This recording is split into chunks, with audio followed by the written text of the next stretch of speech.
I would like to welcome you to this short tutorial on Erasure Coding, and we're going to be talking about three things: what Erasure Coding is, how it is useful for a file storage system such as Swarm, and finally how it actually does its magic under the hood. So let's get going.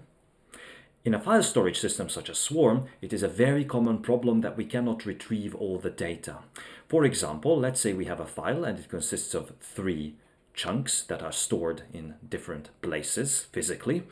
But one of the nodes that stores our data is down for whatever reason, and we cannot retrieve all three chunks, only two of them. In that case, the data are corrupted, we cannot do anything with it. How can we solve this problem? The most obvious solution is simply to duplicate, to have duplicate versions of the chunks so that if one node is down, we can still retrieve it from another one. And that is a good option, but there are two problems with it. First of all, it's quite wasteful because one has to duplicate all the data. And second of all, it's still not as secure as it could be, because if, for example, two chunks are missing at the same time and both of them happen to be chunk number 3, then the data are still irrecoverable because chunk 3 is simply missing. So because of these problems, we have to look for a better solution than simple, straightforward duplication. Enter erasure codes. The idea behind erasure codes is as follows. We have some original file, an original message as it's called, and it consists of three chunks. We're going to add to that some number of extra chunks. For example, let us add 2 extra chunks to these original 3, chunks 4 and 5. Those are so-called parity chunks. Those are extra chunks. And now we take the original data, we encode them with some clever algorithm, and we do so in such a way that any 3 out of these 5 chunks are sufficient to recover the original data. So this is much more efficient and much more secure than straightforward duplication. In this case, for example, we only need to add in 2 extra chunks, and we can lose any 2 out of these 5 and still be able to recover the data.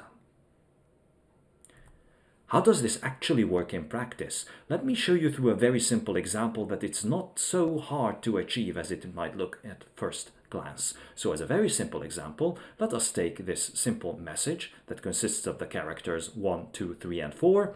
That is going to be our message that we're going to be encoding.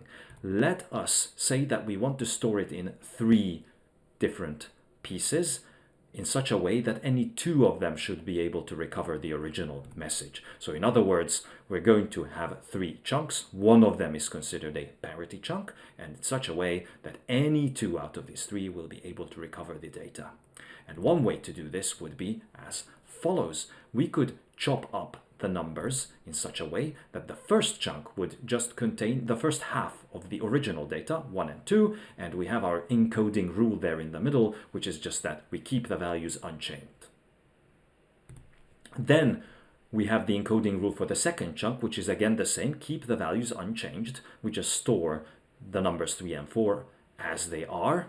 But what do we do with the third chunk? That's where the trick is, and one possibility out of infinitely many others is simply to add the corresponding values. That is, if we have the number 4 down here, that means that that is interpreted as the sum of the first numbers in the first 2 chunks. And similarly, the number 6 down here is interpreted as the sum, is obtained rather, as the sum of the corresponding values in the corresponding positions in the other 2 chunks. And if you think about it, this is now sufficient to be able to recover the original message from any 2 of the chunks. For example, if we have chunks 1 and 3 only, then we know that the first number is 1. We know the second number is 2, but what is the third number? Well, we know that we obtained the number 4 by adding 1 and some value. So we simply subtract off 1 from 4 to backtrack what that number was, and we get the answer 3.